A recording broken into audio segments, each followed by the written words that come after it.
when I lived in Leicester, like, I mean, I love telling this story because it's just one of those stories that, like, every collector, like, if you collect anything and, you know, you hear stories about people coming across hauls, you know, so, oh, this is the haul that I got from the car boot sale today or whatever.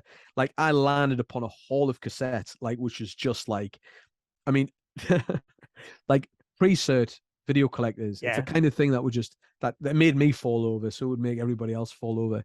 It was Leicester Market, and there was a seller there, and sadly she died. She's called Jane, and Jane had been a market seller for years. And when I was at De Montfort, of course, some of the staff who worked at De Montfort Uni had been going to Leicester Market for years. They were film fans. They'd bought stuff off this Jane in the past. And I just said to one of my colleagues at De Montfort, I was like, did she ever sell VHS, like, on a market stall? Like video nasties, like, etc., blah, blah, blah, blah, blah.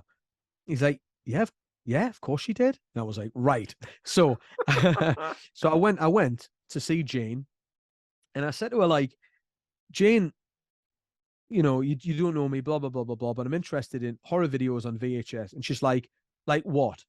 Like the Driller Killer, like Zombie Flesh Eaters, and start to sort of list, like, obviously the well-known nasty titles. And I'm like, yeah, exactly that. And she's like, all right, then, well, you know, why don't you come round to my house and I'll show you what I've got, mate. Jesus Christ. Like, and this is weird. So I went in, and she had a very normal house with a very normal living room. But next to the TV, she just so happened to have 2 shelves of immaculate pre-cert video cassettes. And I'm not talking like the common stuff that you see all the time. I'm talking like Cannibal Holocaust, I Spit in Your Grave, Don't Open the Window, and The Beast in Heat, right? Yeah. Now, The Beast in Heat obviously is like a $2,000 tape or whatever.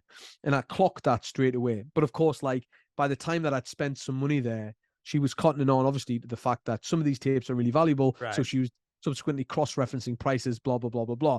So the initial bargain that I thought I was going to get was not as cheap as I thought it was. But nevertheless, it was very, very cheap. And I managed to acquire The Beast in Heat for a paltry amount.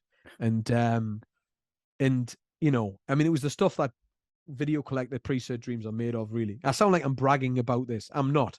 I'm just like, it was just one of those things where, like, if you collect this stuff, like, you dream of those experiences, and just to see all those tapes in one place.